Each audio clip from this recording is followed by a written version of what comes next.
Hello, everyone, and welcome to Culture of Gaming's Power Up Podcast, episode 125, being recorded live on July 18th, 2020. I'm your host, Taylor, and my webcam's broken again. Oh, nice. Yeah. I'm Andrew, and now you can hear my horrible stand-in voice for today with these terrible AirPods. And I'm also Anthony, but I'm not using my Yeti mic. I'm actually using a headset this time, so we all have problems.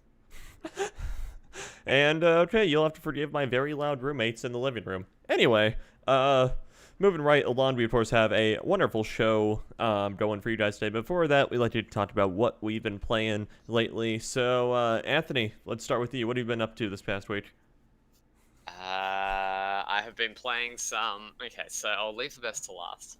Been playing some Sword and Shield, of course. So still kind of running through that. Haven't really played a whole heap of it this week. I have also been playing some Apex as well. And yeah, just kind of been grinding through that. Not really a whole heap of that either this week. I've kind of been busy at nights now, so Okay. don't really get a whole heap of time to play that anymore. I also picked up Risk of Rain 2. Logan, one of Taylor's mates, I guess I better use the Australian term, is actually had it and like talked me into buying it, so I ended up buying that. It's kind of fun. It's a lot more fun when you're playing with someone else. If you're playing your own, it's kind of like meh, but it's fun to run through. It's kind of like a run and gun kind of game. It's a third-person shooter-ish. It's kind of like set up a tiny bit. It's like not directly behind you. You can move the camera around quite a bit.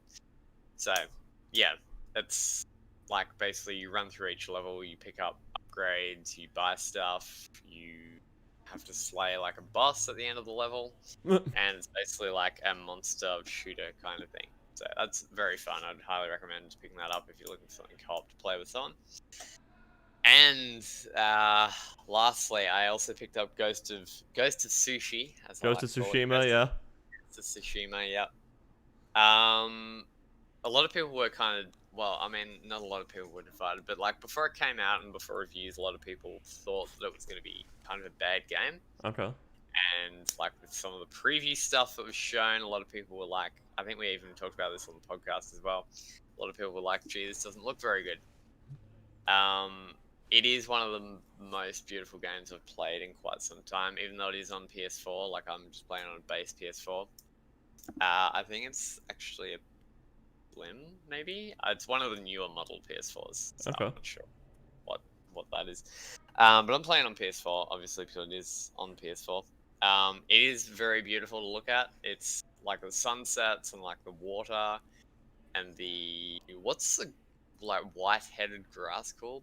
I can't remember what it's called. It's like there's a certain type of Japanese grass.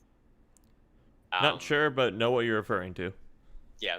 Okay. They've basically shown it off in like trailers and stuff. That looks also amazing. This game is basically Samurai Assassin's Creed. Okay. So you have the wall crawl, like the climbing kind of stuff here and there. Yeah. You have like you can ride horses. Obviously, the combat is very similar to Assassin's Creed as well. With regard to it's like you got your light attack, your heavy attack, you dodge. It's also kind of like Dark Souls-esque, kind of like with bosses and stuff. You have to be very careful how you approach situations. You can die very easily. But overall, it's not overly hard. Like it's not like Dark Souls level hard, obviously. Like you might come across a group of roaming Mongolians and you can take them out pretty easily. I'm not going to spoil the game, of course, because it is new. But I'm enjoying it quite a lot. I am reviewing it. I've put in probably around 6 or 7 hours in a day. I was playing it yesterday, basically all day. And I'm enjoying it a lot. It's a good game. I suggest you pick it up if you enjoy like samurai kind of stuff. There are different kind of like fighting styles that you can have. So you know how like you can have like wind style, you can have water style, all that kind of stuff, and the movement's different. So for instance, without going into too much detail, you can like have a style that is good against like shield users. You can have a style that's good against spearmen. Interesting. Against like swordsmen, all that kind of stuff.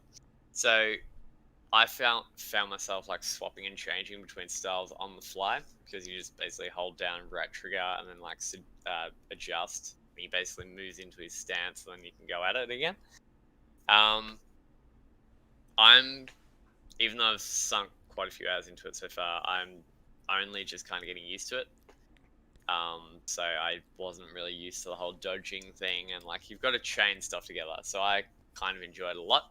The only gripes I have so far are like the animation is rather clunky in some areas. Like for instance, when you're on the horse and like when you're galloping on a horse, it's kind of like a 2005 game.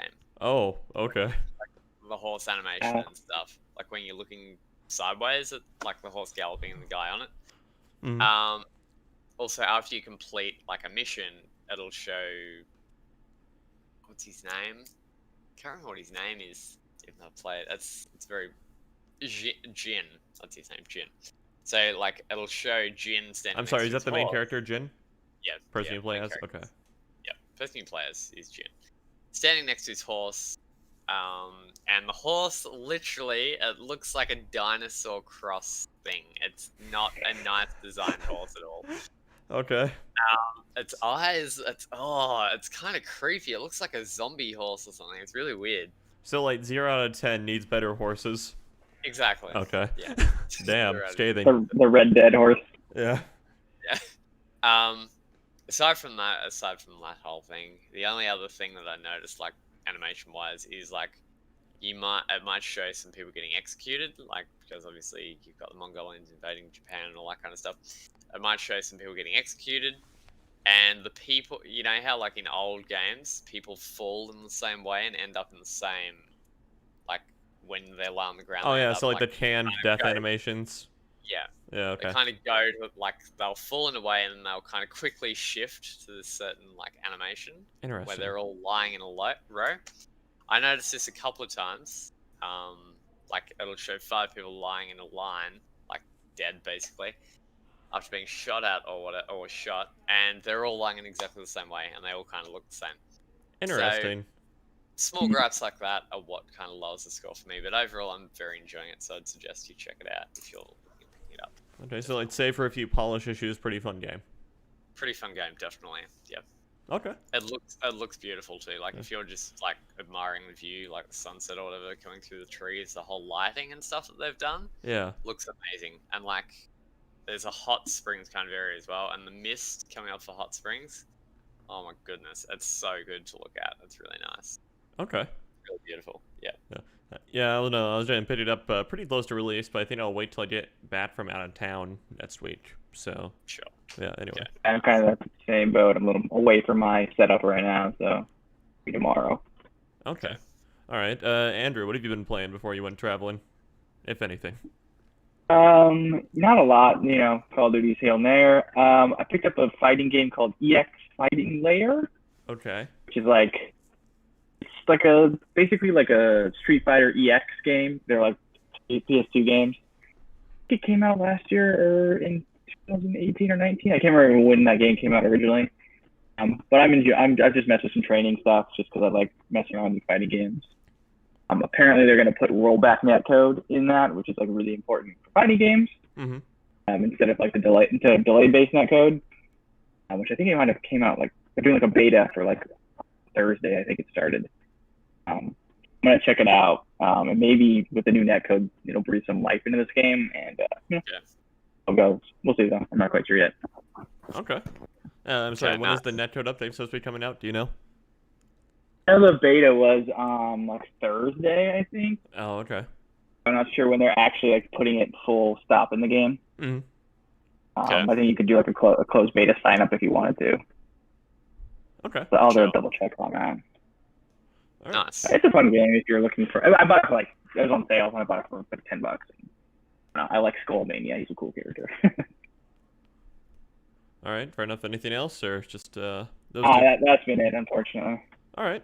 Fair enough. Let's see. So this past week for me, what have I been playing? I've been trying to play Civ 6 with a buddy, but ever since they updated Civ 6 for like their July update, or maybe it was like their late June update, the game is just like really unstable and just like crashes to all hell. or Oh, you know, really? has like significant desync issues when playing multiplayer. Even we even tried just like completely without mods and anything, and we were still having that issue. So that's kind of yeah, that's kind of annoying, kind of a shame. Because you know, really fun game to enjoy, and everything a little bit. And then let's see, what else have I been up to? Hold on. You've been playing Borderlands 3. Yes, that is correct. Borderlands 3. Been doing that with Matt and another friend of mine. You know, it's supposed to be a looter shooter, right? I don't get very much of the loot. So. It's stolen or does Yeah, Matt steals all the loot. Okay. Of course he does. Yeah, Matt steals all the loot. Yeah. It's not a. Could you put a setting on where everyone gets like their separate loot? You can, and we talked about that before discussing like the co-op thing. We were like, oh no, we'll all be pretty reasonable about who gets what and everything. We'll all be pretty reasonable about it. Nope, not the case. Not in fact the case. Yeah, I shouldn't have not have trusted them. Yeah. So anyway, and yeah, that's pretty much been it. I've been kind of a little bit busy this past week, some other stuff and everything. I've got a bunch of parts to do a hard tubing system for my PC. And the rest of the stuff comes in next week, so that'll probably be there'll probably be a video up on Tetrafthought for that pretty soon enough-ish once that all gets done and everything. Super excited about that. Nice. The keyboard that I ordered back in like late May finally came in yesterday, and I haven't gotten a chance to use it yet. Because I sent it to my sister's house, and I was at my sister's house yesterday picking up a few like other packages that had come and everything, and it's just like, oh, it gets delivered excuse me, literally like 30 minutes after I left her house, and it's like, okay, whatever, fine, yeah. But anyway, I decided to pick up the keyboard and start using it, so yeah.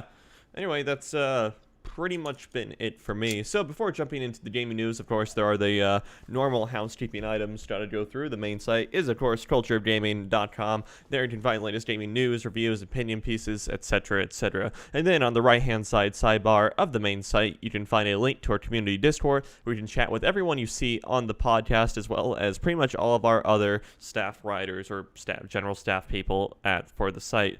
And then Facebook pages. We have two pages, one for the main site and one for the podcast. They are facebook.com/the COD Network and facebook.com/PowerUpPodcast. And then Twitter @the COD Network, Instagram @Culture of Gaming, youtube.com/Culture of Gaming, twitch.tv/Culture of Gaming. And I'm pretty sure that's all of them. And furthermore, if you'd like to find a repository of all the podcasts, you can go wherever you get podcasts, whether it be Spotify, Podbean, Pocket Casts, etc., Apple Podcasts, of course, Google Podcasts. Anywhere you can find audio podcasts, you can find the old repository of recordings from previously recorded Power Up podcasts. But if you'd really like to watch the show live, then tune in every Saturday at 3 p.m. Pacific Standard Time on twitch.tv/Culture of Gaming. And if you'd like to watch the video recordings of the previous podcasts, they are up on our YouTube channel, which is once again youtube.com/Culture of Gaming. Furthermore, subscribe to our tech affiliate, Tetrafthought. All right, moving on to the gaming news. Dr. Disrespect. Oh no, I'm sorry. I jumped the gun a little bit on that one. Ubisoft had an event on Tuesday? Sunday, I think. Sunday? It was really Sunday. Okay. Okay. Okay, so Ubisoft had an event on Sunday, and it was Ubisoft Forward. So who here watched the event? Because I did. Okay. Oh, we all did. Sweet. This makes it easy. Okay. So I guess overall score. What would you guys give it? Like grade? No. I'll let Andrew go first. Fine. Go for it. Fine. It was fine. Okay. Fine. I'd give it like a B. A B. Yeah. I'd probably go for like a C. Okay. Yeah. It was Yeah, average. I wonder if some of that stuff that didn't leak, it might have been better, but yeah. Oh, okay. So you think like the whole Far Cry 6 thing? Slowly. Which, by the way, the Far Cry 6 leak was like totally spot on with everything. But yeah, I mean, a trailer came out at a certain point, I think. Yeah, it did. A French trailer or something. Mm-hmm. Yeah, I mean, I'll just go ahead and kind of express the thoughts a little bit. I don't know. It was cool. They showed some new stuff here and there, like 2 games. I think that was it. The rest of it was mainly like gameplay kind of stuff. Mm-hmm. From predominantly, I think the longest gameplay trailer they showed was from Watchdogs 3, Watchdogs. Yeah. Legion. I am not into that game at all. I don't Okay. like it. I don't think it's going to be any good, but each to their own. I played Watchdogs 1 and 2, didn't like them either. I don't know, this event didn't really attract my attention that much. To be honest, nothing... What happened? What happened? Not with the event, but just like you were speaking so loud that I started turning you down gradually as you're going, and then like something else happened, and then you just started like your volume just like dropped all of a sudden, so I have to turn you back up. It's fine, keep going. Oh no. I'm trying to speak like relatively loudly because this microphone doesn't pick me up all the time. So, Okay. yeah, basically, I'm not really that excited for much Ubi is doing this year in 2021 as well. I mean, it's all fine. It's, you got Assassin's Creed, you got Watch Dogs, you got this, that, and everything else, and it didn't really catch my attention that much. So, I mean, they're trying their hardest. They got like 5 or 6 new IPs coming out by like 2021 financial year or something, I think. Something like that. So basically mid 2021, I believe. There probably will be some exciting stuff. Actually, I lie. Probably the only exciting thing I'm kind of excited for is that what's that battle royale game called? Hyperscape? Hyperscape. It's not so Okay. much a battle royale. It's like a world kind of thing. It seems to have a story oriented with it, and it seems to be a different kind of unique concept, I guess. Not that I'm a massive battle royale player. I do partake every so often AE Apex. But this looks unique and very interesting, so I'm keen to check that out. Fair enough, okay. I believe it's an open beta right now, so you can go ahead and just download that. And get into Okay. it. Might check that out, definitely. Okay. Alright, fair enough. So, yeah, as kind of Anthony kind of said, there was a big focus on Watchdogs Legion. Watch Dogs 1 was kind of a guilty pleasure of mine. Watch Dogs 2 was a little bit too hip for me. And Legion looks kind of funny though. Although it is going to be total meme bait, because like I guarantee you, everybody on like Reddit and Twitter is just gonna have an army of grandmas in Watch Dogs Legion, because that is Probably, a meme. So I don't know. We'll try to see. That's kind of a wait and see for me. Watch Dogs Legion. But yeah, they did spend a whole lot of time on it. The world design looks really, really cool though, I think. It does look pretty cool. Yeah, It does look interesting. I think Watch Dogs 2 is underrated. Okay. That game's pretty good. This one looks cool. I don't know, like they showed off some of the gameplay, and I thought it looked pretty smooth, like transitions from like firefight to movement Yeah. stuff. So that looked cool. So where it's gonna like throw me off is when it's like talking about people selling organs on the black market, and then have another joke 2 seconds later. It's like, okay, like what are you going for in tone?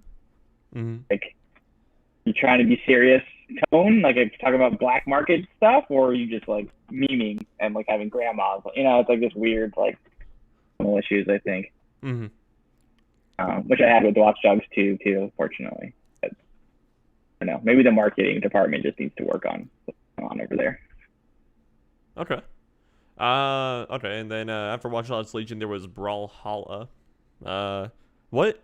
I feel like I just have like zero memory of this game, even though I watched the event like front to back. So what is Brawlhalla exactly? I missed it. It's like a Smash Brothers type game that's been out since like 2015. Oh, okay. Okay, so it's nothing new. Okay, got it. And then It's No. coming to mobile though, isn't it? I think. was that the announcement? I believe so. Maybe? I think. Okay. Okay. Might and Magic Heroes. That interests anyone at all? Nah. Okay. All right. Might have missed that one. Okay, so let's talk about a little bit about Hyperscape. That's what Anthony was talking about a little bit earlier. Let's I don't know. It seems like Overwatch Battle Royale to me. That's kind of the vibe I got. I don't know. I don't know if you guys have watched. There's some weird stuff you can do, like get in a giant hamster ball and bounce around and stuff. And Okay. like these gigantic walls. I don't know. And like the revive mechanic seems interesting. Like you die, you can revive off of the other dead person's body. So like, say you have a firefight, and like you guys win, and you can go in and like try to revive off of like your firefight or what have you. Okay. Interesting. All right. So Nice. I don't know, Andrew. Does that interest you at all? Like playing Hyperscape? No. Okay. Oh, I watched it, and it just looks like the guns don't look like they have an impact, and it looks like you take forever to kill people. It's just kind of not my. Okay. It looks like I would like to play it. I mean, it looks interesting visually, but other than that, not really. Okay. And then there's another kind of another big title. It was kind of, I don't say it was weird how they did the event or whatever, but it was just like, okay, so they got like the two big titles at the front and back, and then like, oh, the big reveal at the very end. So it wasn't horrible presentation overall. Oh, do you know what I totally forgot about before this? Tom Clancy's Elite Squad or whatever. Oh yeah. Yeah, that The game looked mobile kind of one. crazy. That game looked kind That's of crazy. already out. Is it? It's already Okay. out. Yeah. It's been out for like a year. What? Okay. They're just adding more people to it. Oh, what is Ubisoft releasing all of these things? Okay, so Elite Squad is similar to Siege in the fact that like they do seasons, so they bring new characters to the game Okay. every so often. Basically, it's just a mobile kind of Siege kind of thing. I think I checked it out at one stage. It's a bit different. It's like one team defends, one team assaults, but it's like a lane kind of game. Interesting. I think I checked it out. I'm not too sure. I think this is ages ago too, like back in 2018 when they announced it, or 2019 when they announced it. It's weird because like I routinely play Rainbow Six. I've never heard of this game until now.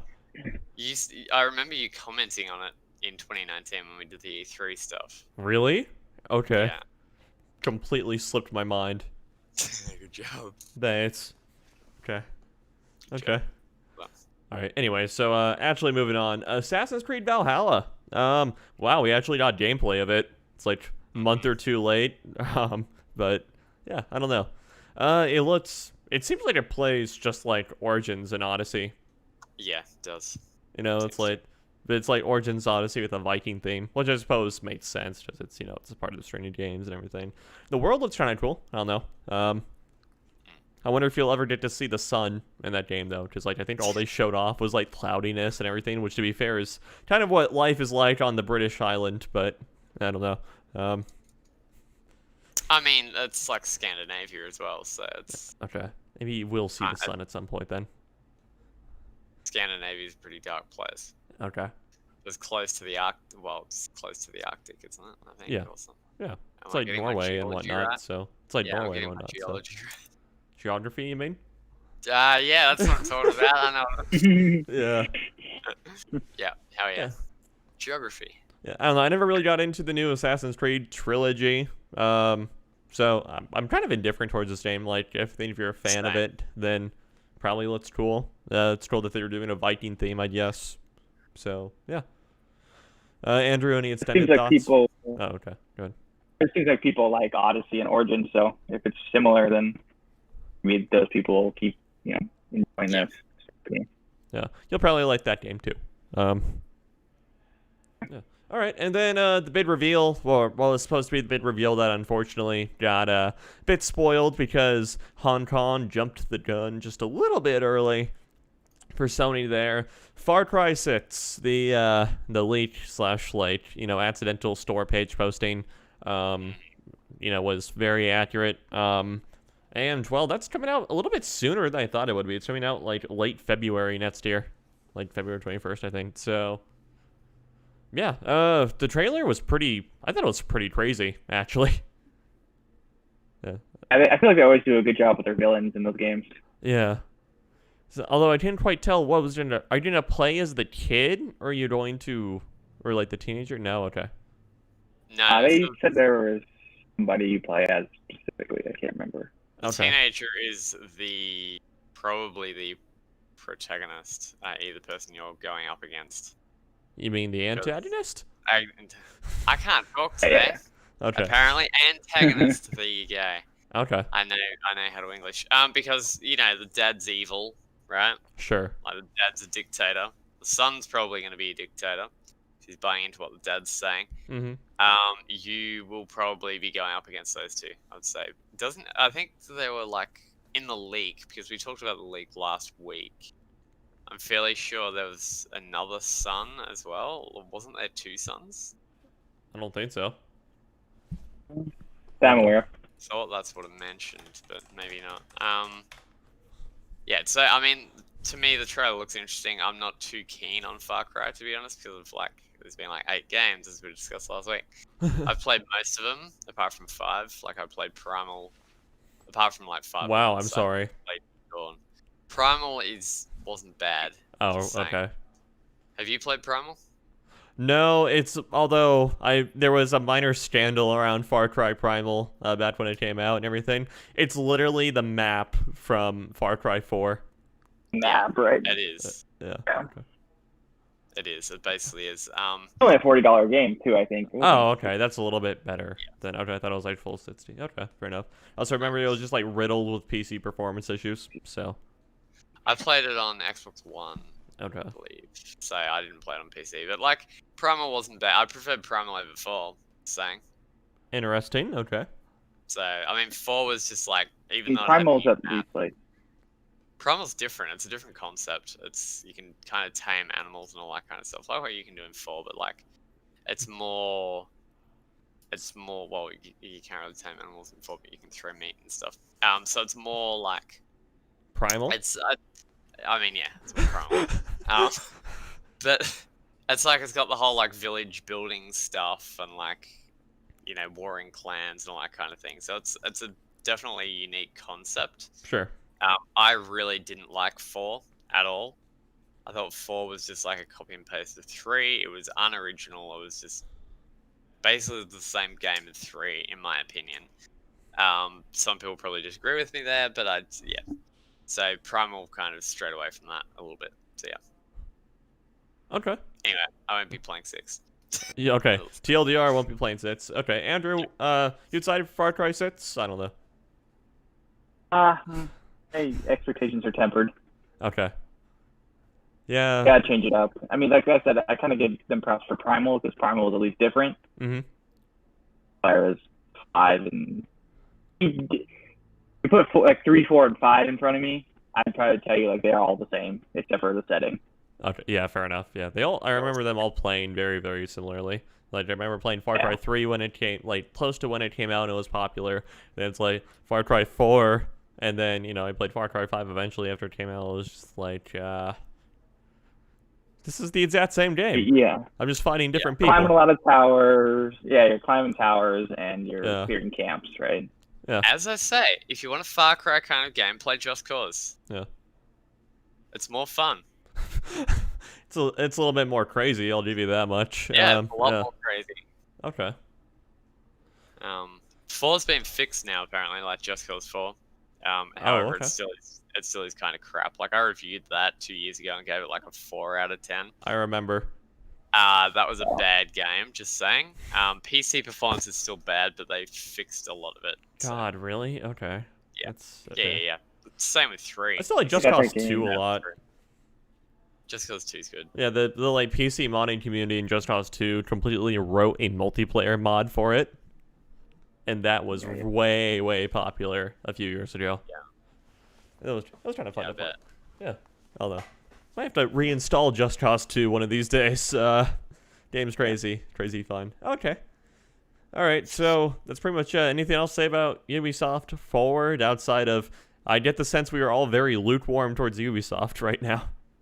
Disappointment. Oh, okay. Is immeasurable. Okay. I wouldn't go that far, but yeah, just kind of what happens, right? Yeah, it's like how all these games exist, I guess. That's cool.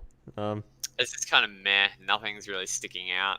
I mean, probably EA did a better job with their EA Play Online stuff. Those are some fighting words, but okay. I mean, at least they had some interesting stuff. Maybe, perhaps. Yeah. I mean, we're supposed to The be problem is that controversial Ubisoft this doesn't week, have right? any. I'd rather be controversial and Andrew has a better mic setup when things are back to normal. Sorry. No, it's No, that's fine. No, it's fine. It's not like impacting anything. Your plans. No. It was just Yeah. I just think Ubisoft doesn't have anything like new, right? There was no new P, so you're just kind of like, oh, we kind of know what these games are. yeah. I don't know. I forget, Andrew. Did you ever play Legion at E3? Watchdogs Legion? No, we just got to watch like a dark room. So Oh, I didn't okay. play it. Got it. Okay. Watch the dogs. That's what you did. You have to watch the yeah. Watchdogs. Watch the dogs.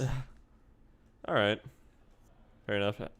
I feel like, I don't know, this is kind of a tangent, but I feel like one of the, like, bigger things around, like, the original Watch Dogs game was, like, it was somewhat topically relevant because, Edward Snowden was doing his thing back then, like, he was still kind of fresh and new, and then it's just, like, people are kind of over it at this point, like, that whole thing. So, a lot of people are really over it, and so, it's like, these games are just like, hey, remember when this happened? Hey, remember this happened? It's like, I don't know, people don't really care. I went and saw the Edward Snowden movie on a first date with my first college girlfriend, and there's like multiple set scenes of that movie, which is pretty awkward to watch on a first date, not gonna lie. But the movie's pretty good, though, other than that. Oh, man. Yeah. This is why we're not PG anymore. But what I was gonna say was back on topic. I think the issue with Ubisoft is they redo a lot of stuff. Like every series they have, it's just a redo of the previous game. Like Watch Dogs, Watch Dogs 2 was pretty similar to Watch Dogs 1. It added in some new stuff. That was kind of it. I mean, 2 games that are kind of similar. Yeah, I get that, right? But when it turns into like 3 or 4 games, that's when you start getting issues. Like Watch Dogs 3, it'll probably be similar to 2 and 1, add in a couple of new things. Look at Far Cry, look at Assassin's Creed, all these kind of games. And the games that they were doing uniquely, they cut, i.e. Splinter Cell, i.e., what is it, Rainbow Six, what was the other one? It was Siege as well, of course, like the Siege game. Rainbow Six games, that's what I'm saying. Far out. Oh, so like the more traditional Rainbow Six games, yeah, like third person, cover-based stuff. Yeah, okay. Yeah. And like the Future Soldier kind of stuff. What did they fall into? Advanced Warfare. Ghost Recon, Future Soldier. Yeah, Ghost Recon. Yeah, Ghost Recon. Like, they got into Wildlands and then Breakpoint, which was ugh. Yeah, both of them. Right. So they need to. I feel like Ubisoft needs to get back to basics and do unique stuff again. I kind of see that. They might need something fresh, I think, One of the coolest things they've done the past couple of years is the Mario Rabbids crossover. It's like that's one of their most, like, well-hailed games of the past couple of years, interestingly enough, So, yeah. All right. Fair enough. All right, so I think it's time to move on. So, that's honestly not even the worst, like, summer games event that we've had so far, in all honesty. So. A lot. Yeah, I'm just kind of salty about, like, the first, like, Xbox one that was this summer, where it was just like, oh, yeah, gameplay from, like, nothing. Yeah. So, anyway. All right, so moving right along, let's talk about Dr. Disrespect for the 3rd week in a row, because this story is still ongoing. So, this broke a couple days ago. So, quick kind of status update. He is still permanently banned from Twitch. That looks like that's not going to be changing, ever. If ever. And, he still hasn't, like, permanently migrated, to a stream platform or anything like that. So, anyway, he's been super duper quiet, except for one minor statement on Twitter that he made a couple days after he got permanently banned, basically saying he doesn't know why, what happened, sort of thing, right now. But, here we are, about 3 weeks later, and, he broke his silence, that is Dr. Disrespect, and he gave 2 interviews, which are pretty much the same to each other, one to PC Gamer and then one to Washington Post. I'm just going to read the PC Gamer one here to support that website a little bit better. Anyway, so Dr. Disrespect's publicist contacted PC Gamer to offer an interview with him, and so basically the TLDR, this is a fairly lengthy interview. I'm going to drop the link in the chat, is that TLDR, he still doesn't know why he was banned from Twitch. Him and his team are considering legal recourse against Twitch for the perma ban, which leads me to believe it was, like, very unprompted, for whatever reason, kind of came out of left field to a certain extent and everything. He's not gonna be quitting streaming or anything like that. He's just figuring out a way to relaunch, whether or not he goes to a different stream platform like YouTube gaming or whatever, or whether or not he talked about briefly maybe making his like champions.gg website, his own website, into a streaming platform for just himself or whatever. He might do that. And then, him and his team are just basically like, they're doing up videos and whatnot to relaunch Doctor 3.0, as he calls it, and everything. So, he's going to be back. Looks like he'll be back with a vengeance. Good. Yeah, okay. Andrew, where do you think he goes from here? Do you think he'll just do his own site, his own thing? I mean, he clearly has an audience that'll go ahead and watch him there, no problem, so... Yeah, that's a good point, but I also think if he doesn't go to when YouTube already has millions of viewers, so okay, easier to pick up more viewers that way, right? Like, yeah, I'm on YouTube. Well, who's the biggest person streaming right now? Okay, click that name, and there you go. Okay, fair enough. I think he has a better opportunity to get more people involved if he goes to YouTube. Yeah. Mm-hmm. Well, he has said multiple times as well in the interview that he's not interested in exclusivity. So he's not interested in a exclusive deal, it seems. Yeah. So he's looking at being kind of all over the place, I reckon. As you said, Taylor, like, people will follow him wherever he goes. He's definitely a character in the streaming world. Like, nobody's like him. Nobody's done what he's done. Nobody's done the kind of, like, production value and stuff that he's done. He's very unique. And he's got a very, very dedicated fan base and following. So I think he can kind of go off and do whatever. He might, Spotify is definitely doing their own thing, apparently, eventually. Yeah. So he may move over to there sometime, not necessarily exclusively, but he might move there. Okay. So maybe he might do, like, champions.gg streaming for a little bit on his platform, then maybe when another platform comes out, move over there, or whatever, as part of a launch to it, or something. I don't know. To be honest, I think he's going to do what Andrew said. I think he's going to go to YouTube. Not necessarily exclusive, remain a free agent. But, he's got 2 million followers on YouTube, I think, or 1.5 or something. So he definitely has a following there. Yeah. I mean, those are just people who are, like, subscribed to his YouTube channel. They do, like, highlights, too, or whatever, Yeah, so. Correct. So, yeah, I think he'll probably go to YouTube, probably come back on YouTube. He's doing a lot of, like, stuff on YouTube at the moment. Mm-hmm. Like Doc 3.0 and whatever. I'm keen for him to come back. Okay. Can't wait for him, to be honest. Yeah. I will say that it's just like, one of the reasons why he not broke his silence, rather, but like he's been so quiet about it and everything. And this is in the PC Gamer interview here, is like, so it's like, yeah, you are considering taking legal action. He gets asked, when do you think if ever have a definitive answers to the reason why you were banned? It's like, honestly, Dr. Disrespect says we, because I think his publicist is doing the interview with him also, so he doesn't say anything else. So he's like, oh yeah, me and my team don't really know, or not. And then the guy interviewing him from PCG says, Disrespect is a very controversial character, and I don't need to tell you that. It's also baked into who he is as a person. Isn't that literally a shtick? He he disrespects things. Anyway. He's a Dr. Disrespect. Yeah. Do you think that Twitch singled you out because maybe it felt like you were just too controversial for its platform?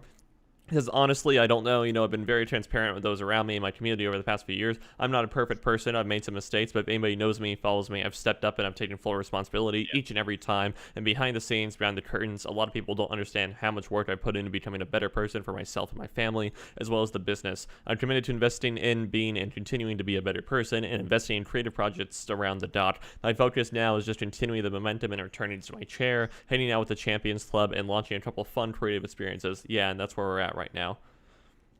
And then and then I'm just gonna finish this little exchange in the interview. Sure, and I wanted to talk about that, but first, he did recently ruffle a few feathers after sharing a video during a stream of Dr. Thomas Cowan, and he was talking about some of the coronavirus theories. You've been open recently and sharing some of your own thoughts about coronavirus, and even relating it to things like 5G networks. Even on your last stream, you're talking about David Icke in his documentary. I'm curious, and bringing up those thoughts, and I think it's okay to call them controversial. Did that ever result in Twitch saying anything to you or warning you? No. So you don't think that might be the cause? I don't think so. In Fat Eye. And then his publicist cuts him off here and says, we're getting really close to dangerous territory here. So, Dot, we don't know why Twitch banned him, and there's no formal warnings or reprimand on record. That's all legal is going to let him say. So he's obviously being very careful about even any hint as to why he might have been it, because he doesn't want to foil any potential future lawsuit. So, yeah. I will make it mentioned one thing here. No major brand has dropped him, from sponsorship. So whatever he's involved in with the Twitch ban or whatever is, I don't think it's criminal. It's I feel like he said what he said. He's not gonna lie about it. I don't feel like, because that's probably just gonna get him in more trouble. Mm-hmm. Yeah. He obviously doesn't know what's going on. I don't reckon he does. He's, I don't know. I'm kind of along the same lines. Like, he has shared some controversial stuff. Like, I've seen him share some controversial stuff as well. I don't believe that's why he's been banned. I feel like Twitch has just made an example of him. Okay. And kind of said, hey, step in line to all these other people. Okay. Otherwise, what's going to happen to you? Because he is one of the biggest streamers on Twitch, and he was, definitely. Mm-hmm. So, he is pretty controversial, but I don't think it's one single event that's done it. I feel like they're just like, hey, we're sick of this guy. He's too out there. We're going to make an example of him. Particularly with this whole Twitch moderation process as well. Okay, yeah. That's kind of where I'm at with this. Okay. And then this last little exchange here near the end of the interview, how, it's many, quote-unquote insiders claim to know the reason why Doc was banned but didn't want to say it for whatever reason, which, by the way, I think is total horse poop. It's come on, man. Honestly, if I'm gonna be brutally honest, I think people they're like, oh, I know the reason for the ban, but one, Doc doesn't, and two is just I know the reason for the ban, but I don't want to say anything. It's I think there's it's a kind of an attempt to maintain relevancy during a controversy or something like that. So that's kind of what I think about it. Anyway, the guy Stephen Mesner from BCG, who's doing this interview, says one facet of the story is that, and I'm sure you're aware of this, there are people coming forward and saying they know the reason you're banned. For example, Rod Breslau, who's a slasher on Twitter, was on a stream just yesterday saying he knows why you were banned, but he doesn't want to say because he fears it can make him the target of a defamation lawsuit. What do you make of that? And then Dot says, listen, again, I'm not interested in engaging in any of that stuff or crazy speculation. I'll say it again, I have a great community of loyal fans. I'm totally focused on just getting back to the Champions Club and delivering great, entertaining content. And then the interviewer asks, okay, but have you made any attempt to understand what he's talking about? If someone had dirt on me, even if I knew it was total BS, I would at least want to know what they thought they knew. Have you tried to contact him or any of the affiliated parties that claim they know why you were banned? No. Yeah. So, yeah, I don't know. This is set up for basically a wrongful termination lawsuit. Yeah. I guess if he has a contract, that's possible. Yeah. Yeah, it depends on the contract he had with Twitch. That kind of leads me to my next point. I'm kind of of the opinion that Twitch just didn't want to pay him the money. But they already did. Did okay. Or they didn't want to continue to keep paying him. Maybe, but we don't know how, every month he got so much, or if every year he got paid. We don't know what the payout schedule is. Yeah, I guess. Yeah. But still, it's confusing that they've, gone and signed an exclusivity deal with him, and they've, just cut him after paying, $3 million or however much it was that they paid. Yeah. Okay. I don't think anybody's got any idea how much they paid for him. You would think they'd do that when his contract was up. It's just a bit strange, is all. Yeah. I may be wrong. I may be completely wrong, but... Okay. That's one of the theory I'm leaning towards, and then Anthony, I think you made kind of a good point about him not really fitting in the modern culture of Twitch. Because, I don't know, you think of, some of the larger Twitch streamers out there, your Pokemains and everything. And then you have Dr. Disrespect, who's a very, very different character than pretty much anyone else on the platform. So... Yeah. And, yeah, he is very aggressive, and he does, aggressive as in some of the, so funny. I think he's absolutely great. Some of the stuff he says and the way he is as a character is fantastic. But he is pretty aggressive. Some of the stuff he says, he talks about you know, the whole ripping and tearing stuff, and like the whole, you know, like, yeah, I'm not going to go into specifics, but Okay. he's just he's a pretty like testosterone-driven kind of guy. So I don't see him fitting in with Twitch's like political correctness. Is all. Okay, what's like what's like to say it's like violence, speed, momentum, or something like that? Yeah. Okay. Yeah. Okay, Andrew, Yeah. what do you think of everything surrounding I mean, this? I guess. I'm sure he could be banned for a multitude of things. There's probably things he could have been banned for in the past. Okay. Yeah. I mean, there are He plenty of didn't. things Alinity could have been banned for in the past, but she hasn't been banned. Yeah, exactly. But then, you know, I don't know if Twitch had recent management change or whatever, but people maybe they're like, you know what? Much of a hassle. High profile, a hassle to work with or what have you. I don't know. Yeah. You know, Okay. the hammer. He is pretty. He's getting more and more high profile as well because he's doing like he's doing called like a record deal and stuff. I know he has like a TV deal also. Yeah, he's getting into like movies and stuff. So or that's like kind of TV crazy. shows, which is great. Yeah. I reckon it's great. Mhm. So maybe Twitch is like, hey, we can't be bothered. Bye bye. Maybe that violates some kind of contract as well. Who knows? Yeah, possibly. Nobody knows. Nobody will know until he comes out and says it. We'll come back to this in a couple of years once all the lawsuits are over. There's probably like an expiration date on his because he's probably signed NDAs and stuff where he can't talk about stuff if he gets terminated. So once those are up, we'll probably know about stuff as well. His reluctance to like say anything in the review to me more was like, oh, is like in case he were to like sue Twitch for whatever in the future, he doesn't want to like shoot himself in the foot by, you know, having speculated why himself and everything. He's been, you know, either he himself is like a very, very like conscious legal mind, or B, his legal team is very, very good because he's playing this very, very like straight and narrow. You know, he's not even beginning to hint as to why maybe he was banned. You know, his answers were very media trained. You could tell. Yeah, like, exactly. I think that helps having you a read them out publicist stuff, yeah. there too. Yeah. Oh, for sure. Yeah. Yeah, he's got like a manager, he's got a publicist, he's got obviously probably a decent legal team as well. Yeah.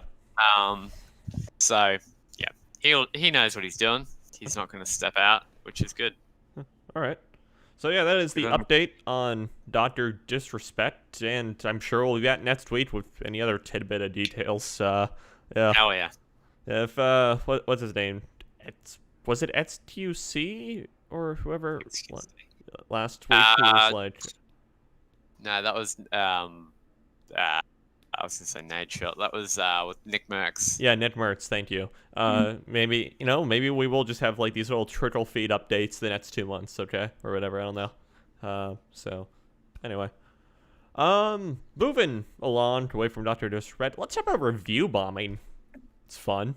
Hell yeah. Yeah, review bombing is pretty neat. You know, my favorite place to go review bomb stuff is on Metacritic. Yeah, for a multitude of reasons, Metacritic is vulnerable by design to review bombing. You know, maybe not intentionally, but you know, it's kind of like a consequence of design. Anyway, this article is coming to us from The Verge, and I will post it into the Twitch chat. Here, a very short article. It's like 4 paragraphs.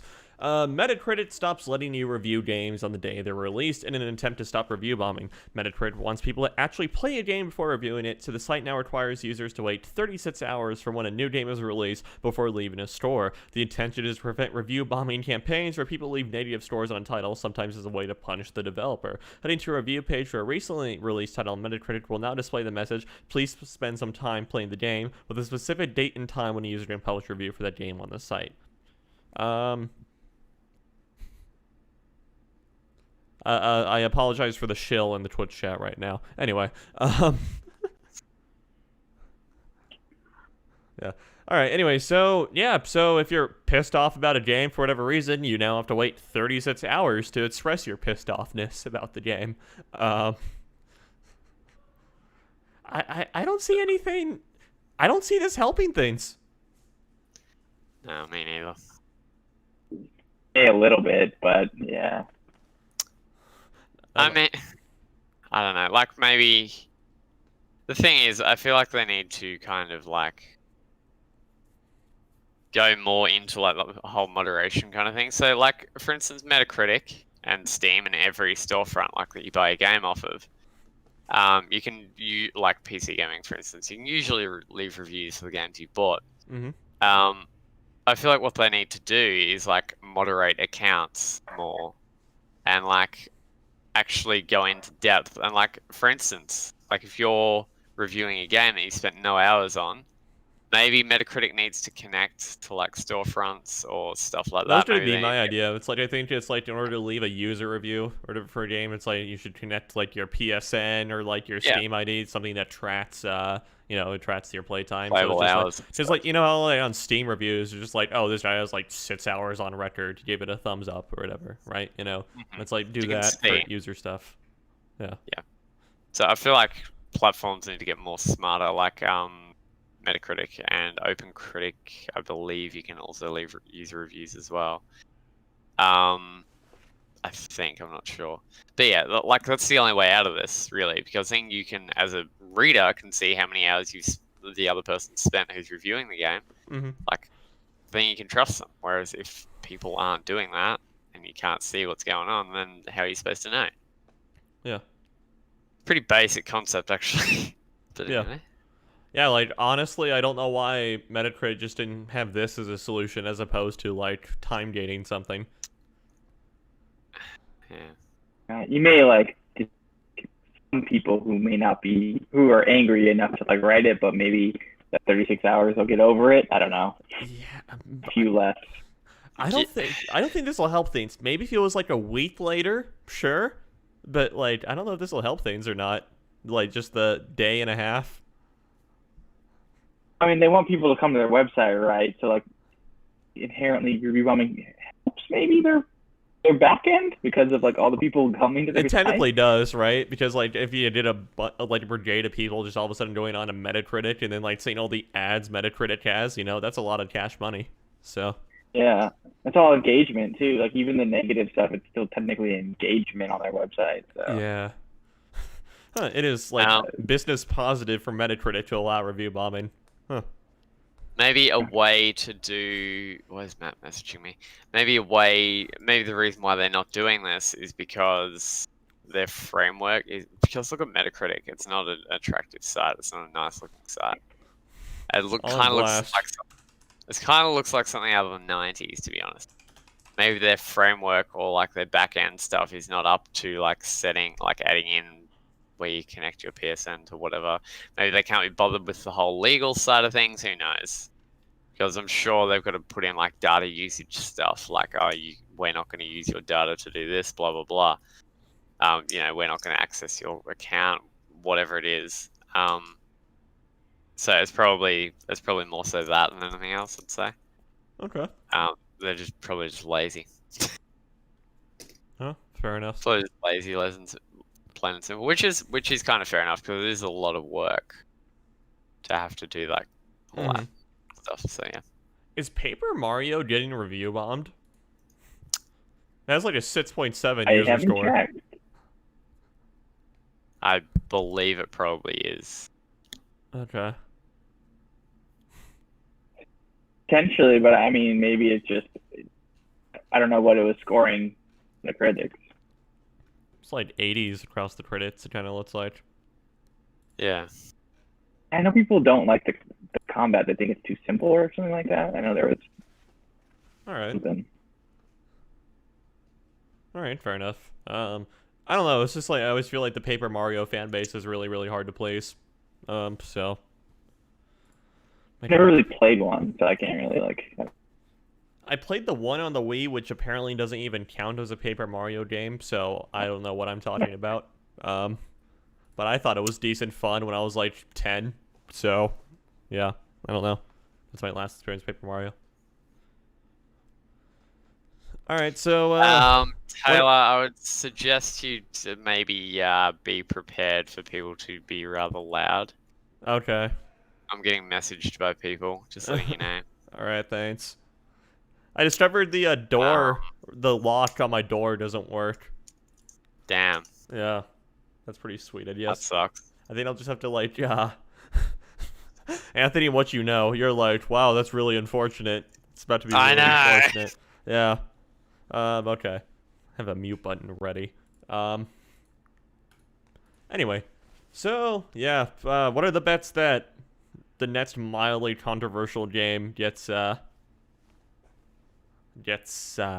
review bombed, despite Metacritic's best efforts? Probably very high. Okay. I think Sushi's being review bombed as well. Okay. Ghost of Tsushima, that is. Yeah. Maybe we should just stop using Metacritic and go to OpenCritic instead. Anyway. Possibly. I mean, OpenCritic is a lot more relevant. Now I've got 3 people messaging me. OpenCritic is a lot more relevant, like, to what, like, how reviewers are with games and all that kind of stuff. You can't really review bomb with OpenCritic. But Metacritic makes it very easy to do that. Okay. Why can't you review bomb with OpenCritic? Because you have to be a contributor. Like, you have to own okay. a website. You have to be a journalist, in a sense. Okay, so you have to, like, get approved for it, sort of thing. Yeah. Okay. Yeah, I don't know. I think Metacritic just needs some degree of validation, whether or not it's, like, you know, connect to various accounts like we talked about, or maybe do what OpenCritic does, approve people, stuff like that. I don't know. So, yeah, anyway. Maybe we should just not put as much stock into Metacritic and people find a website they like cultureofgaming.com, and read their reviews and make their purchases off that. Exactly. Yeah. Number summaries don't like always provide the greatest summaries for things. Especially such an experiential thing like a game, you know? So I think it's important to read the words written about a game as opposed to a number attached to a game. Yeah. All right, that's my soapbox. All right, moving along. Microsoft has just completely torpedoed Stadia into the water. Okay, the metaphorical aircraft carrier that was Stadia, that was already taking on a bunch of water and starting to sink. What's the term for it? Size? Die behind the barn? Not capsize. No, not die. But, well, that's also apt. No, it's a very specific naval term I'm thinking of. It was starting to not bow. Yeah, I don't know. Hold on. Crest the... I don't know. No, hold on. List of naval terms. Oh my goodness, good luck with that. Navy lingo decoded. Here we go. Hold on. No, this is gonna kill me, okay, if I don't, like, figure this out. Okay. Also, Andrew wants us to talk about Flight Sim. Okay, maybe. Okay, FSA General Quarters, no. I have Jacob's Ladder, no. Main Det Marcent, Muster, no. God, what is it? It's like starting to take in water, but like maybe not quite sinking yet. I know what you mean. Okay. Yeah, anyway, so bottom line, the metaphorical aircraft carrier that was Stadia, not doing too well. Okay. And so, well, it's like Microsoft just gave it the final torpedo before it was starting to sink here. Xbox Game Pass, which is honestly a fantastic value, no matter what level you have it out, whether it's like the $5 option or the $15 option or whatever. It's a fantastic experience. If you like games at all remotely, I would recommend you get this service because it is pretty killer. Xcloud, which is Microsoft's long in development game streaming service, is going to come free with Xbox Game Pass Ultimate. Nice. Yeah. So not only do you get the perks of Xbox Game Pass Ultimate, you also get Xcloud when that eventually comes out. So that's pretty sick. So that is pretty sick. That's kind of the way to do it, I think. for sure. Yeah. So F's in the chat for Stadia. Oh, look, Stadia's already dead. Come on. List. It's called listing when a ship lists. I remembered. Okay. Oh, okay. Yeah, the ship was starting to list. Okay. Sorry. Yeah. Oh my god. Okay, now, okay. Now I've got people who are like spamming me with memes. Thank you, Andrew and Matt. I know you're listening. I appreciate it so much. I'm watching it out in the living room, I think. All right. Anyway, so yeah, that's that's pretty much it. Kind of a cut and dry case. Any extended thoughts to have about this? Not really. No, I mean, that's a decent idea, to be honest. Yeah. Okay, somebody else talk. Yeah. Okay.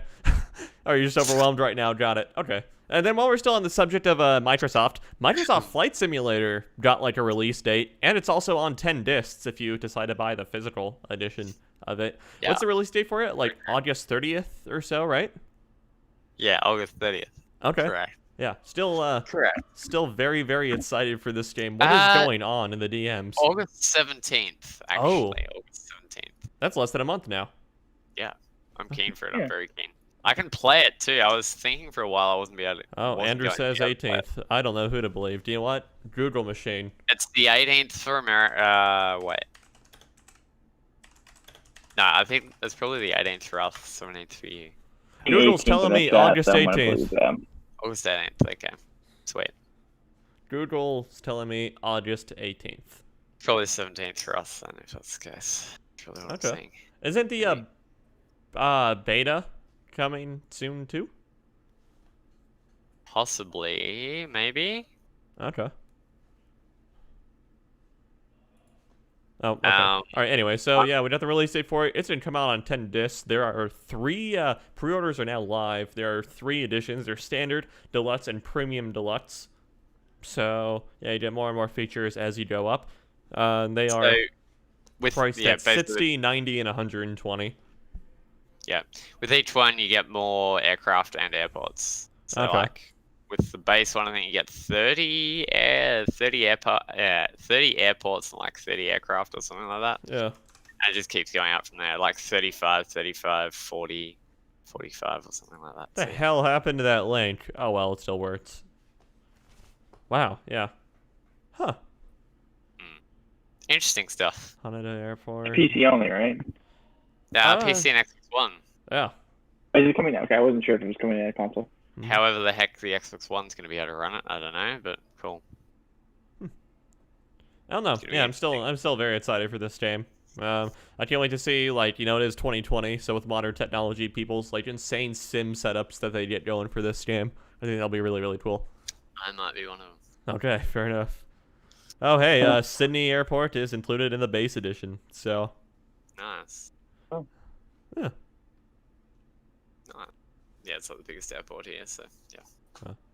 Anyway, Fun so stuff. I'm keen for it. oh, Definitely. God, I don't want to shell out $120 for this game, but I know I will. Anyway. Well, it's going to be on Game Pass. Oh, okay. Yeah, that would make sense. The basic version is going to be on Game Pass, so play it for $5. Oh, Yeah, I was okay. gonna say you have to pay something to get the updated version, right? Maybe, probably, or like do like the like deluxe and like super deluxe or whatever edition, right? Yeah, You'll you'll probably have to probably like have to buy it buy those. outright. Yeah, that's what I'm saying. It's like, yeah. Anyway, You're probably going to need like a 3 terabyte SSD to run it, but yeah. gotcha. I have like 600 gigs free on my SSD, so we're good. Why are our mods having a civil war in the chat right now? I don't know what's going on. I'm gonna start demodding people soon. Anyway, all right. So Andrew, are you excited for Flight Simulator at all? No. Nope. Okay. I am. Yeah, I am too. Nobody else's opinion matters. No. All right. Sorry. Moving on. Let's talk about Sony, who is not having a good week actually at all. Actually, no, they've had a pretty mixed week. Y'all see that like hands-on thing Jeff Keighley did with the PS5 controller? Yeah, I Watched saw that. very little of it. Okay, I didn't even watch it at all. But for what I understand, it went pretty well. I'm sorry, I was gonna watch like an early 40-year-old man toy around with a Sony controller for like 30 minutes. Sorry, that was just not. Yeah, that's not something that sounds really appealing. It's the same reason why I'm not gonna watch Henry Cavill build a PC. So Also fair. yeah. Anyway, so Sony's had kind of again, as I said though, the PS5 controller showcase event that Jeff Keighley did apparently went over well. People are like, oh yeah, this seems pretty cool. We talked about before on the past how Sony getting screwed over a little bit more than usual with Rona, because, you know, they have this very, like, touch-feely based controller that no one gets to fucking, sorry, touch-feely base until, my bad. Yeah, touch-feely based because all the events are canceled. We're well past a third into it, so YouTube can, anyway. Anyway, so I'm moving right along. Yeah, Sony, on July 17th, released the trailer. This happened. Yes, this only happened yesterday. Wow, time's a blur. Time is just one true blur. So when I woke up yesterday morning, I saw this from Sony's Twitter and watched it on their Twitter before they deleted it. Okay, they released the trailer for I think it's just called Gamer Girl. Okay. Oh, right. But it's also alternatively known as Simp Simulator 2020. Yeah. I'm going to read this article from PlayStationLifestyle.net. Sony very quickly took down the trailer from their official channels and the YouTube, the Simulator. I like that name. Okay, anyway, from their official YouTube and whatnot. The video game side of Twitter and social media exploded in the past 24 hours with equal parts outrage and confusion with the release of the Wales Interactive published Fmv Future developed Gamer Girl. The game coming this September, at least we assume it's still releasing, on all platforms, is an FMV... What does FMV mean? Because, like, motion video. What's up? Motion video. So, like, work people, like, meet... Yeah, okay. Recording us doing something. Oh, okay, got it. Yeah, so it's like the live recording. It's kind of like what Need for Speed did, you know, like the first reboot. Yes, yeah. And then it's also like those old CDI horror games from the 80s and 90s. So anyway, yeah. Night traps and stuff like that. Yeah, exactly. Like that sleepover one too. Anyway. Yeah, so the game coming this September on all platforms is Fmv Adventure. There's a live-action horror and interactive experience in which the player takes the role of a Twitch channel mod and guides the decisions of a woman video game streamer called AbbyCake99. Publisher Wales Interactive first announced the game yesterday via a press release. The trailer appeared on both the Wales Interactive and official PlayStation Twitter and YouTube accounts before quickly vanishing. Both Sony and Wales have deleted the original trailer Twitter post, and the videos are now listed as private after negative reactions from the peanut gallery.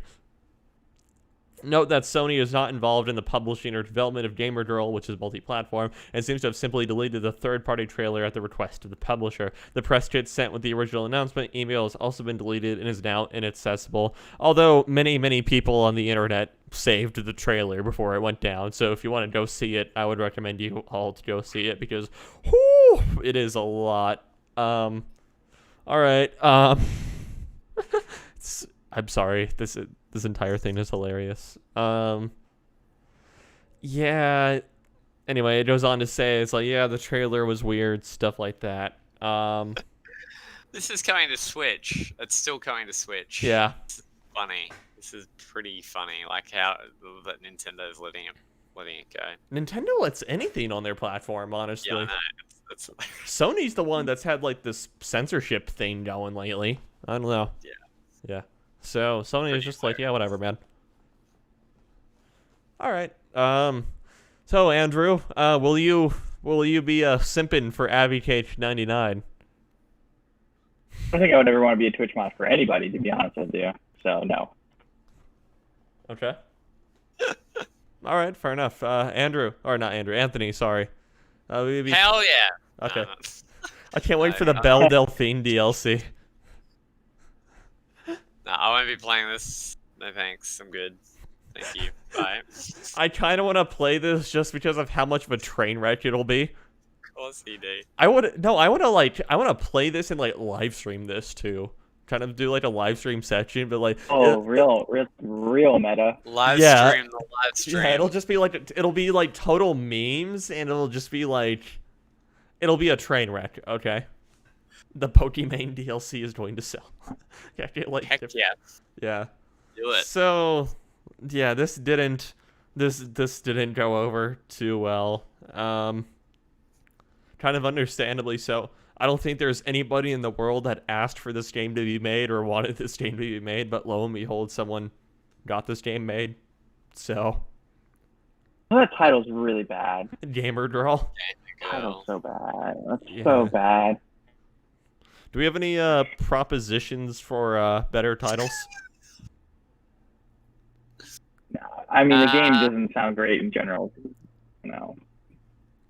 Moderation simulator. Yeah, I feel like if the game just like embraced like full memes or whatever, it was just like Twitch moderator simulator 2020, it would have at least been off to a better start. But everything around this game right now is not in a very good place between, you know, the messaging, stuff like that. You know, the setup, stuff like that. The broader question is there still any space at all for FMV games? Like anywhere, ever? Oh yeah, for sure. Okay.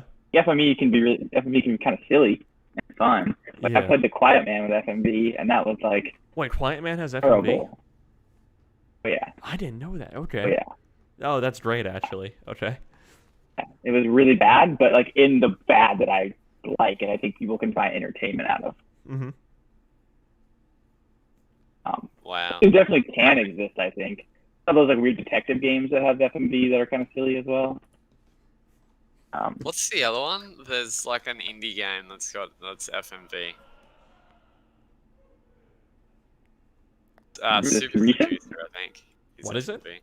Super Oh, that one got a lot of hate for the good reasons. Got what? Got a lot of controversy, I think, for the right reasons, honestly. Okay. Yeah. It's kind of. I'm trying to think. There's a bunch of FMV games. I can't remember what they're called. There's like packs like on Steam. You can get like these like FMV pack, and so these like 3 like Night Shift, I think is one of them that's called. Like Late Shift. Can't remember. Late Shift. Yeah. Her Story, the Bunker, Telling Lies, The Complex. Lies is pretty new, I think. Yeah, that seems fairly recent. FMV is weird, but I don't know. Mm-hmm. It's like a weird soft spot probably for a lot of people who play games. Yeah, I think it is. All right, yeah, so there are quite a few of them actually. Yeah, part of the announcement from Wales Interactive, who I think is the developer, said Gamer Girl is about the impact user comments and actions have on a streamer's mental health and well-being. The reason why FMV Future created the game was to raise the issue of the toxic environment, which can often appear online behind the anonymity of the username. So maybe their intentions were pretty good if they're trying to highlight this issue, but I don't think their execution is fantastic right now. So, I don't know, we'll wait and see. If this game comes in at the right price point, I will 100% get it and stream it because memes. So, yeah. Of course you will. Yeah, all right. Anyway, anything else to say about Gamer Girl? No? No, not really. I wouldn't say so. Okay. Well, with that, I think we'll go ahead and take a quick ad break and then have a brief water cooler conversation and wrap up the show. So stay tuned. We'll be right back after the ad. This week's episode of the Power Up Podcast is brought to you by OptiNutra. OptiNutra offers nootropic-type supplements that help support enhanced sleep, vision, flexibility, energy, long-range health, and so much more. You can check out their full range of supplements using the link in this episode's description. All right, and we are back. We thank Performance Lab for their continued support of the website and the Power Up podcast. All right, so just a little bit of a water cooler conversation. I briefly said this in passing during the show, but Microsoft hasn't been having a great showing when it comes to the next gen of stuff, to say the least. So, well, can they still turn it around? We have like another Xbox event in 5 days, and supposedly we're getting a Halo Infinite campaign gameplay stuff. So that'll be pretty sweet, assuming Microsoft remembers the name of what game, or remembers what gameplay actually means, and they actually show us gameplay. So, yeah. Yeah. Anthony, I don't know. What are you excited to see Halo Infinite stuff? To be honest, like everything 343 has worked on is, I don't know, maybe I'm just a hater. I mean, everything 343's worked on has been kind of dodgy, to be honest. Like, 4 wasn't too bad, right? They co-worked on Reach with Bungie a little bit. 4 wasn't too bad. 5 was garbage. Infinite, I don't have my hopes up, to be honest. Like, people are like, oh yeah, it's gonna be another Halo game, it's gonna be great, blah blah blah. It's basically a soft reboot of the series, kind of. I believe that's what they said. I don't know. Like, I'm not holding hopes for it, to be honest. Like, yeah. Okay. Microsoft have said multiple times they're going to show gameplay. They're going to do this. They're going to do that. We haven't seen it yet. We haven't really seen anything. They should have shown gameplay at E3 2019. They didn't. Probably. Yeah. All we've seen is 2 cutscenes for the game, kind of. That's kind of it. Or like 2 trailers for the game. Sorry, not cutscenes, 2 trailers. And yeah, we haven't really seen anything else. So that better damn well show something pretty impressive. That's all I'm going to say. All right. Because they really need to. Yeah. Andrew, specifically about Halo, what you thinking? I don't know. I haven't played Halo since like Halo 3, really. It seems like people aren't super impressed the last couple, so I guess they have to do something newish to change it up. I think it's more just better. Like, from what I understand, it's more of like, it's not that it's like samey or anything. It's just like the story and environment that they put themselves in isn't incredible, you know? Okay, so like the whole combat and everything in 5, Yeah. to me, 5's combat is probably almost the best of any Halo, because it actually makes you feel like a Spartan. Like, I know that's like kind of pathetic. Oh, it makes you feel like Spider-Man. It makes you do this, makes you do that. But the new like you know, kind of what is it, like jump slam thing that they introduced, and like the jetpack kind of stuff as well, was very cool. And the whole like feel of firing a gun felt like it was actually a real gun. So they've kind of added in, they nailed the combat of 5 in my opinion. It's just, as Taylor said, the story and the environment is not Halo-y enough. It felt like a Call of Duty, I'm just going to say. Like Halo 5 felt like Call of Duty. Which is not what it's supposed to feel like. No, it's not. I specifically remember back in the like glory days of Xbox Live, you know, COD 4, you know, MW2 felt vastly different than like Halo Reach and Halo 3, you know, and it was like a fun little bit of variety in the FPS game back then. Yeah, okay. So yeah, hopefully Halo has a good showing. Hopefully Xbox in general has a good showing, because, you know, their events for the next gen have been pretty lackluster. So, you know, to say the least, in all honesty. Are there any other games besides Halo Infinite we hope to see over at the Xbox event? No. Something new? I mean, I don't know. Hopefully, yeah, Right? maybe something brand new. That'd be cool. Do you want Gear 6 teased? Calling it now. I mean... No? Okay. Damn. What, like, maybe, but it wouldn't be a good look, I don't think. I don't think it would be a good look either. Like, basically Microsoft is Ubisoft. Like, they've got all these games in these series, and they're all kind of the same. Like, you need to do something new, Microsoft. Whether you like it or not, you need to do something new. And they have like 187 studios or some crazy number working under the Xbox banner. The hell are they doing? Where's our gameplay? Where's our games? Like, we need games, basically, and that's what it comes down to. Like, nobody cares about performance, and that's a good thing. Like, Microsoft said clearly, they're not showing anything hardware related. They're showing games only in this event. But I tell you what, it better damn well not be some half-an-hour event showing Halo, Gears, Forza, and that's it. Like, you need to show something new, whether you like it or not. Bring back Fable, for goodness sake. Do something different. Oh, that'd actually be really, really good if they brought back Fable. That would be.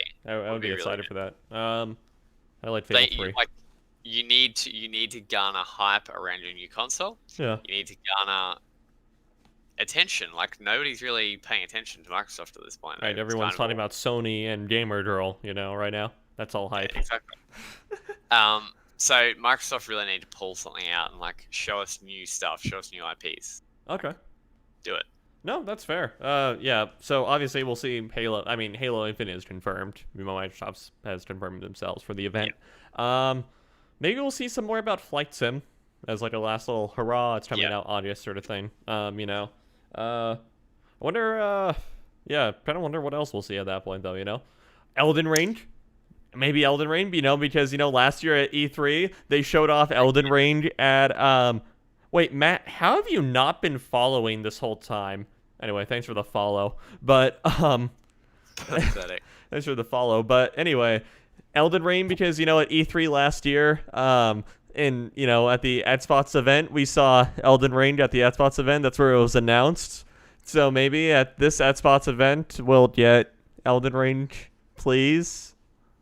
No, not happening. As far as existing stuff, yeah, I really don't know. Like, I would like to see kind of like a what do Microsoft do? Maybe like Again, Gear 6, you heard it here first.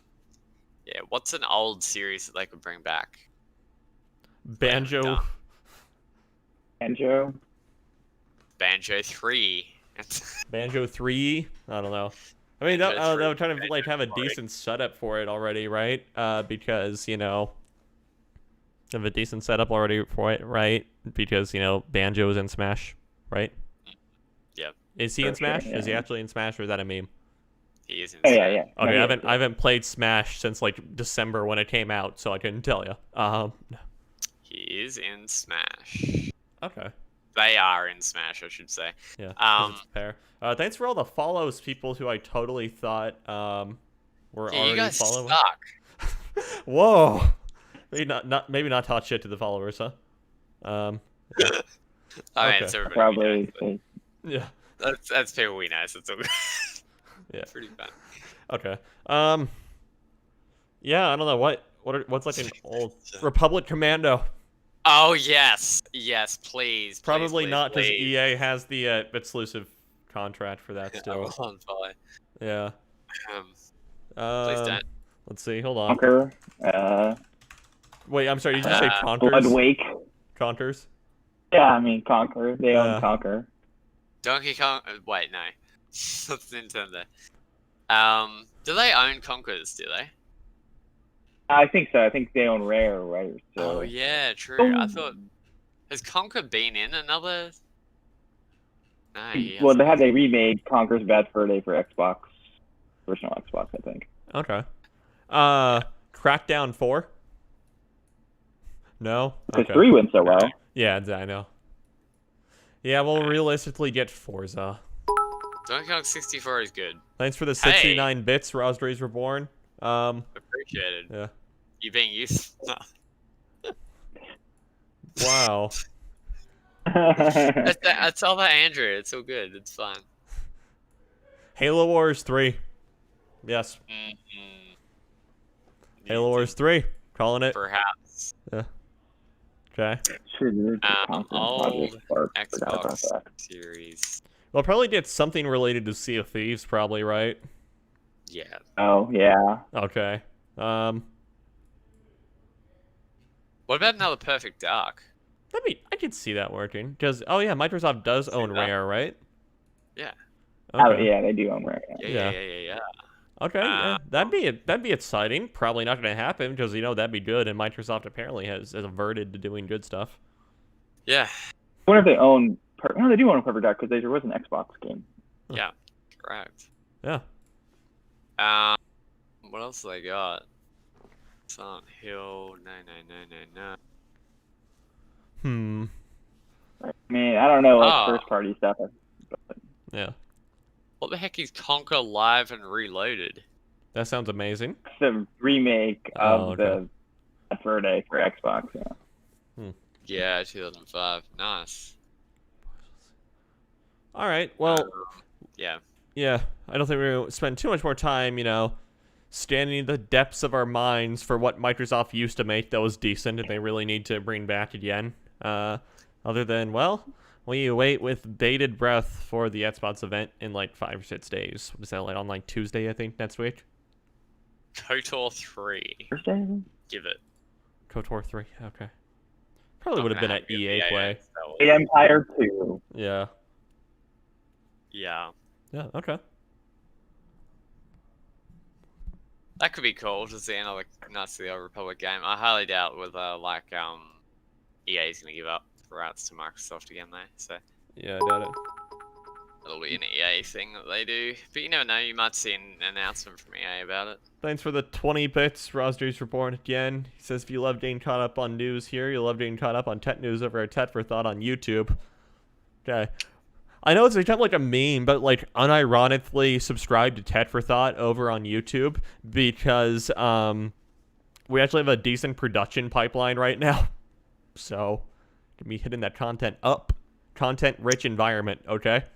Anyway. Nice. Yeah. All right, anyway. So, yeah, I think that will wrap it up for the water cooler conversation. Hopefully, obviously, this Xbox event turns out better than the last one. Hopefully, we get Elden Ring at this one. No? Okay, not happening. Got it.